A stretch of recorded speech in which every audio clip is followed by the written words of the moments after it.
కాసేపట్లో లోక్సభ స్పీకర్ ఎన్నిక జరగనుంది. సభ ప్రారంభం కాగానే ఇప్పటి వరకు ప్రమాణం చేయని సభ్యులు ప్రమాణం చేస్తారు. తర్వాత ఓం బిర్లాను స్పీకర్గా ఎన్నుకునే తీర్మానాన్ని ప్రవేశపెట్టనున్నారు ప్రధాని మోదీ. కేంద్ర రక్షణ మంత్రి రాజ్నాథ్ ఈ తీర్మానాన్ని బలపరచనున్నారు. తర్వాత కేంద్ర మంత్రులు లలన్ సింగ్, జితన్ రామ్ మాంఝీ, అమిత్ షా, చిరాగ్ పాస్వాన్, కుమారస్వామి, రామ్ మోహన్ నాయుడు తదితరులు బలపరచనున్నారు. అయితే ఇండియా కూటమి తరపున స్పీకర్ అభ్యర్థిగా సురేష్ పోటీ చేస్తున్నారు. ఆయనకు మద్దతుగా శివసేన ఉద్దవ్ ఠాక్రే వర్గానికి చెందిన MP Arvind Ganpat Sawant, Samajwadi MP Anand Bhadauria, NCP Sharad Pawar group కు చెందిన ఎంపీ సుప్రియా సూలే తీర్మానం ప్రవేశపెట్టనున్నారు.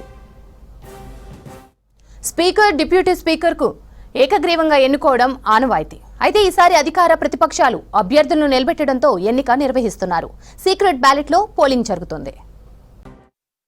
కాసేపట్లో లోక్సభ స్పీకర్ ఎన్నిక జరగనుంది. సభ ప్రారంభం కాగానే ఇప్పటి వరకు ప్రమాణం చేయని సభ్యులు ప్రమాణం చేస్తారు. తర్వాత ఓం బిర్లాను స్పీకర్గా ఎన్నుకునే తీర్మానాన్ని ప్రవేశపెట్టనున్నారు ప్రధాని మోదీ. కేంద్ర రక్షణ మంత్రి రాజ్నాథ్ ఈ తీర్మానాన్ని బలపరచనున్నారు. ఈ తర్వాత కేంద్ర మంత్రులు లలన్ సింగ్, జితన్ రామ్ మాంఝీ, అమిత్ షా, చిరాగ్ పాస్వాన్, కుమారస్వామి, రామ్ మోహన్ నాయుడు తదితరులు బలపరచనున్నారు. అయితే ఇండియా కూటమి తరపున స్పీకర్ అభ్యర్థిగా సురేష్ పోటీ చేస్తున్నారు. ఆయనకు మద్దతుగా శివసేన ఉద్దవ్ ఠాక్రే వర్గానికి చెందిన MP Arvind Ganpat Sawant, Samajwadi MP Anand Bhadauria, NCP Sharad Pawar group కు చెందిన ఎంపీ సుప్రియా సూలే తీర్మానం ప్రవేశపెట్టనున్నారు.